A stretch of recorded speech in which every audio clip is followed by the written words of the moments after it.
مسجد تو بنا دی شبر میں ایمان کی حرارت والوں نے، مسجد تو بنا دی شبر میں ایمان کی حرارت والوں نے۔ من اپنا پرانا پاپی تھا برسوں سے نمازی بن نہ سکا، من اپنا پرانا پاپی تھا برسوں سے نمازی بن نہ سکا، نہ مسجد میں نہ مندر میں نہ بیت اللہ کی دیواروں کے سائے میں، حسین نے عشق نماز ادا کی تلواروں کے سائے میں، رضی اللہ عنہ اجمعین۔ میرے محترم اور معزز بھائیوں اور پیارے بزرگوں اور پیارے دوستوں، جس طریقے سے انسان نو میں سے بعض انسان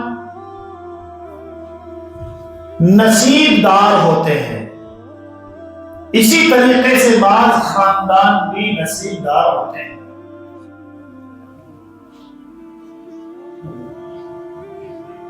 جس خاندان میں اللہ رب العزت نے انبیاء علیہ الصلاۃ والسلام کے نائبین پیدا فرما دیے، وارثین پیدا فرما دیے، وہ خاندان نصیب والا ہوتا ہے۔ جس گھر کے اندر وارثین انبیاء پیدا ہو جائے،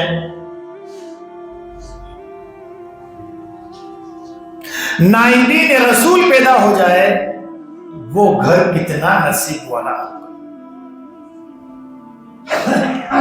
اور جس باپ کی گود میں نائبین رسول پیدا ہو جائے، جس ماں کی گود میں نائبین رسول پیدا ہو جائے، عالم دین پیدا ہو جائے، تو وہ باپ اور ماں کی گود کتنی خوش نصیب ہے، نصیب والی ہے نا۔ اور جس شخص کو حرمین شریفین کی زیارت نصیب ہو جائے، وہ شخص کتنا نصیب والا ہے۔ جس شخص کو نماز کی توفیق ہو جائے، وہ شخص بھی نصیب والا ہے۔ جس شخص کو اللہ کا گھر بنانے کی توفیق ہو جائے، یا اللہ کے گھر میں ایک روپہ لگانے کی توفیق ہو جائے، وہ شخص بھی بڑا خوش نصیب ہے۔ اس لیے کہ اللہ رب العزت نے فرمایا حضرت محمد صلی اللہ علیہ وسلم کی زبان کے ذریعے سے کہ جو دنیا میں اللہ کا گھر بناتا ہے، جنت میں اللہ رب العزت اس کے لیے ایک محل کھڑا کر دیتا ہے۔ جس طریقے سے انسان مسلمان نصیب دار ہوتا ہے، اسی طریقے سے زمین بھی نصیب دار ہوتی ہے، زمین بھی نصیب دار ہوتی ہے۔ جس جگہ کو اللہ کا گھر مل جائے، جس جگہ کو مسجد مل جائے، اور جس جگہ پر مسجد تعمیر ہو جائے، رب کعبہ کی قسم زمین کا وہ حصہ نصیب دار ہے، زمین کا وہ حصہ نصیب دار ہے۔ اور جس کی زمین اللہ کے گھر کے لیے استعمال ہو جائے، ساتھ ساتھ میں نور علی نور، وہ شخص اور نصیب دار ہے۔ اللہ رب العزت کے یہاں ایمان کے بعد سب سے بڑا درجہ نماز کا ہے، اور نماز کے اندر سب سے اونچا جو رکن ہے، سب سے بڑا جو رکن ہے وہ سجدہ ہے۔ اسی سجدے کے ساتھ مسجد کو جوڑا گیا ہے، اسی سجدے کے ساتھ نسبت کرتے ہوئے اللہ کے گھر کا نام مسجد رکھا گیا ہے۔ اور جس جگہ سجدہ کیا جاتا ہے اس جگہ کو سجدگاہ کے نام سے موسوم کیا جاتا ہے، اور جس گھر میں نماز ادا کی جاتی ہے اس گھر کو مسجد کہا جاتا ہے۔ یعنی اللہ کے سامنے اپنا ماتھا ٹیکنے کی جگہ، سجدہ کرنے کی جگہ، اس لیے کہ سجدہ اللہ کو بڑا پیارا ہے۔ اللہ کے نبی صلی اللہ تعالی علیہ وسلم مکہ المکرمہ سے ہجرت فرما کر مدینہ المنورہ تشریف لے گئے، سب سے پہلے آپ نے مسجد بنائی۔ مسجد اللہ کا گھر ہوا کرتا ہے، اور میں ڈنکے کی چوٹ کہہ رہا ہوں، دنیا میں جتنی بھی مسجدیں بنی ہوئی ہیں شریعت اسلام کے حساب سے بنی ہوئی۔ اسلام یہ کہتا ہے کہ غیر کی زمین میں، دوسروں کی ملکیت میں اللہ کا گھر نہیں بنایا جا سکتا۔ آپ لاکھ مرتبہ سروے کر لیجئے، یہ میرا عقیدہ ہے، اس لیے اللہ کا گھر کسی کی اجازت کے بغیر اس کی زمین میں بن ہی نہیں سکتا، یہ میرا عقیدہ ہے۔ اسلام یہ کہہ رہا ہے اور گھر ہو اللہ کا اور دوسروں کی زمین میں بنایا جائے، ہو ہی نہیں سکتا ایسا۔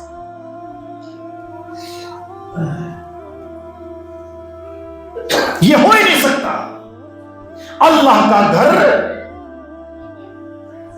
اللہ کے نیک اور صالح بندوں کی زمین پر بنایا جاتا ہے، وہ بھی ان کی اجازت کے ساتھ مسلمانوں کی ملکیت میں بنایا جاتا ہے۔ مسلمانوں کے علاوہ غیر کی ملکیت میں مسجد بنی نہیں سکتی۔ اللہ کا گھر ہو اور غیر کی زمین میں نہیں ہو سکتا۔ اس لیے جتنی بھی مسجدیں بنی ہوئی ہیں یہ سب کی سب مسلمانوں کی ذاتی زمینوں پر بنی ہوئی ہیں۔ آج شور مچا ہوا ہے، مشرق میں دیکھو شور، مغرب میں دیکھو شور، شمال میں دیکھو شور، جنوب میں دیکھو شور۔ ہائے مسجدوں پر ہی مسجدوں کو ہی تم نے نشانہ بنایا ہے۔ مسجد وہ مقام ہوا کرتا ہے جہاں سے انصاف کا اعلان ہوتا ہے۔ مسجد وہ مقام ہے جہاں سے ہدایت کا اعلان ہوتا ہے۔ مسجد وہ مقام ہے جہاں سے مساواتی بیان کیے جاتے ہیں۔ مسجد وہ مقام ہے جہاں سے ایک دوسرے کے حقوق بیان کیے جاتے ہیں۔ مسجد وہ مقام ہے جہاں سے امن کا اعلان کیا جاتا ہے۔ مسجد وہ مقام ہے جہاں سے سکون کا اعلان کیا جاتا ہے۔ مسجد وہ مقام ہے جہاں سے انسانیت کا اعلان کیا جاتا ہے۔ مسجد وہ مقام ہے جہاں سے دنیا میں ہونے والی خرافات، بے حیائیاں، بے شرمیاں، ان سب کو مٹانے کا اعلان کیا جاتا ہے۔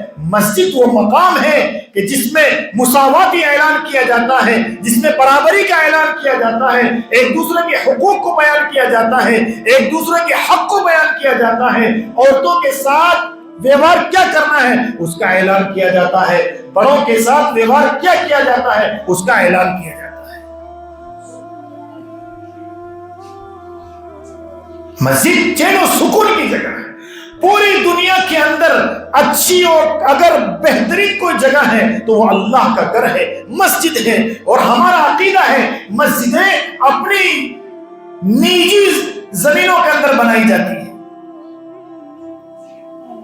آپ لاکھ مرتبہ سروے کرو،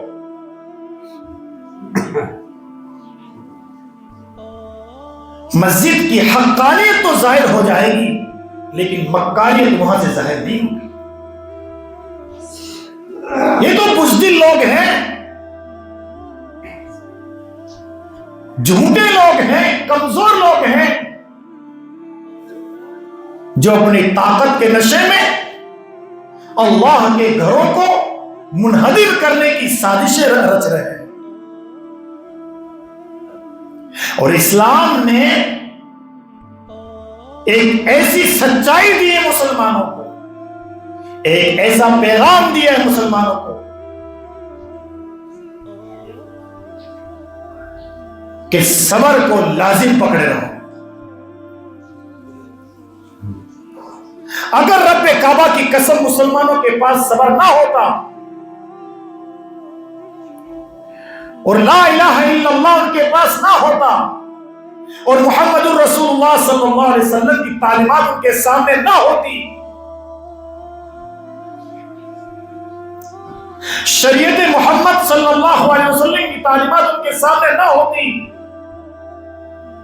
تو یہ اپنے صبر کے پیمانے کو چھوڑ دیتے۔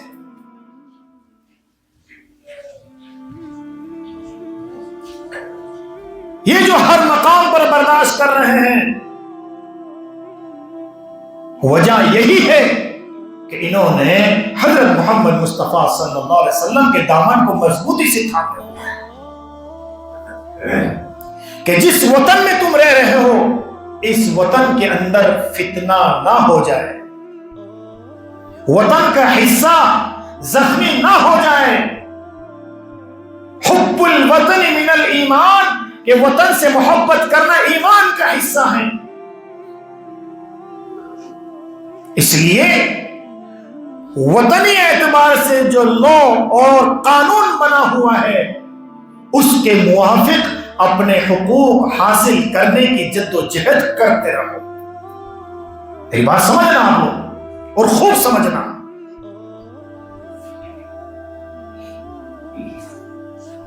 چند فتنہ اندوز لوگ اٹھتے ہیں اور کھڑے ہو جاتے ہیں، فلاں مسجد کے نیچے مندر، فلاں مسجد کے نیچے مندر، فلاں مقابر کے نیچے مندر، فلاں مقامات پہ مندر۔ ارے بابا یہ کون سی آفت آ پڑی؟